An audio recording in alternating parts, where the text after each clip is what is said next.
The crocodile raced through the water to his brother crocodiles, who were lying on a small island in the middle of the river.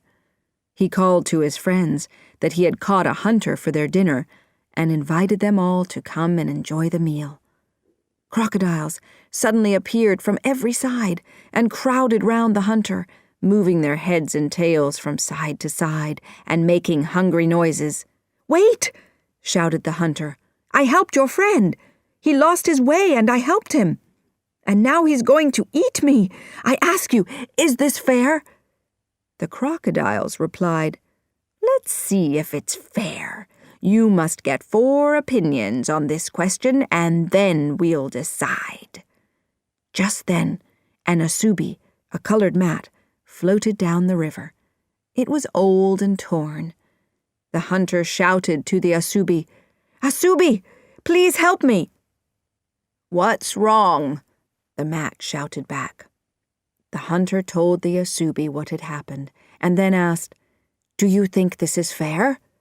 The mat replied, "You are a man. I know what men are like. When a mat is new and can be used for many things, they respect it and care for it.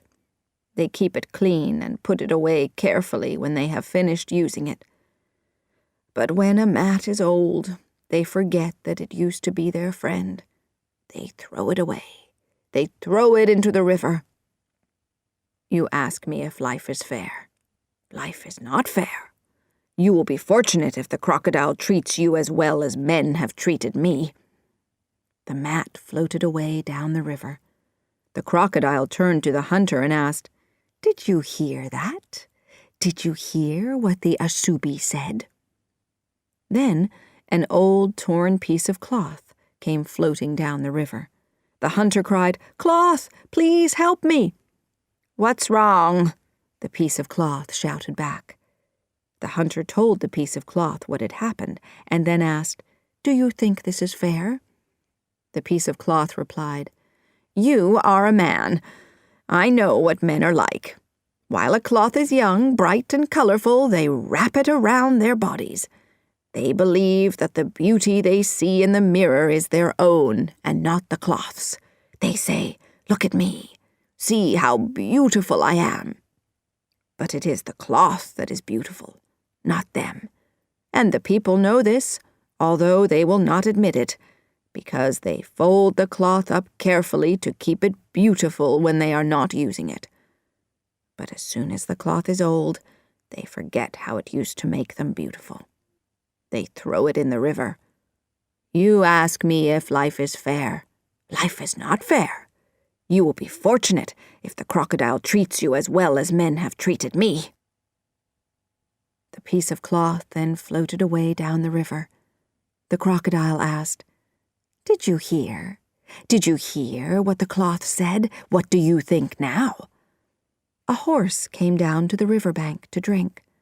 The horse was old and thin. Her owners had forced her to leave their farm because she was too old to work. The hunter cried, "Horse, please help me." "What is the problem?" the horse shouted back.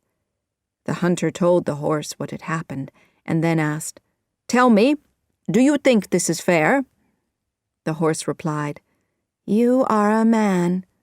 I know what men are like. When a horse is young, they look after her well.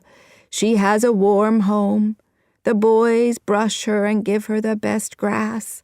She is given as much food as she can eat. But when the horse is old and cannot work or have babies, when she is weak and sick, they take her out into the countryside and say, 'Look after yourself now.'"